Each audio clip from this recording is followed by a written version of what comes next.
ये जी समर 2005 का पेपर है और उसका क्वेश्चन है जिसमें कह रहे हैं a boy throws a ball vertically upward. It rises to a maximum height where it is momentarily at rest and falls back to his hand. यानी एक बॉल है जो पहले ऊपर जा रही है, राइज कर रही है, मैक्सिमम हाइट अटेन करती है और मोमेंटरीली रेस्ट पर आ जाती है और फिर वो वापस फॉल बैक करी और वो जो है उसको अपने हाथ में कैच कर लेता है। एयर रेजिस्टेंस नहीं है, वेरियस स्टेजेस पे यानी मैक्सिमम हाइट पे राइज़ करते हुए फॉल करते हुए एक्सेलरेशन की वैल्यू क्या होगी।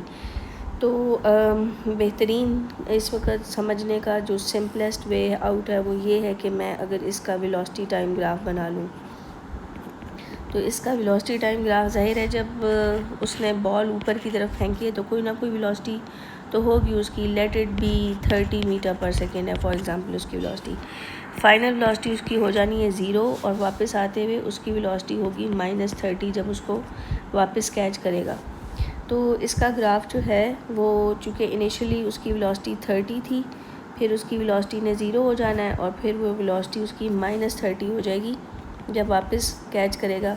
और ये जो लाइन है वो कम्प्लीटली स्ट्रेट लाइन होगी, ये स्ट्रेट लाइन होगी। इसकी क्या वजह है? क्योंकि ये कांस्टेंट एक्सेलरेशन है और कांस्टेंट एक्सेलरेशन की वैल्यू है 9.81। अब इसका ग्रेडियंट होगा नेगेटिव। आप देख रहे हैं कि इधर भी ग्रेडियंट नेगेटिव है, इधर भी नेगेटिव है। इवन जब वो रेस्ट पे है तब भी ग्रेडियंट नेगेटिव ही है। एक्सेलरेशन ऑल द टाइम -9.81 होगी। तो इसका आंसर ये है।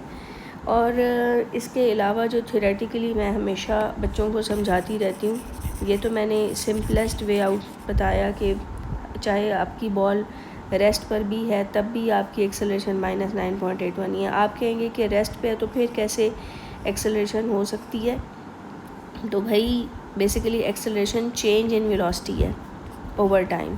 तो जब आपकी मैक्सिमम हाइट पे बॉल 0 हो जाएगी तो इसका मतलब है उसकी कोई ना कोई वेलोसिटी थी पहले, जिसके बाद उसकी वेलोसिटी फाइनल वेलोसिटी 0 होगी। इसका मतलब चेंज जो है वो हमेशा 9.81 का चेंज रहेगा इन सिंगल टाइम इंटरवल, यानी 1 सेकेंड में।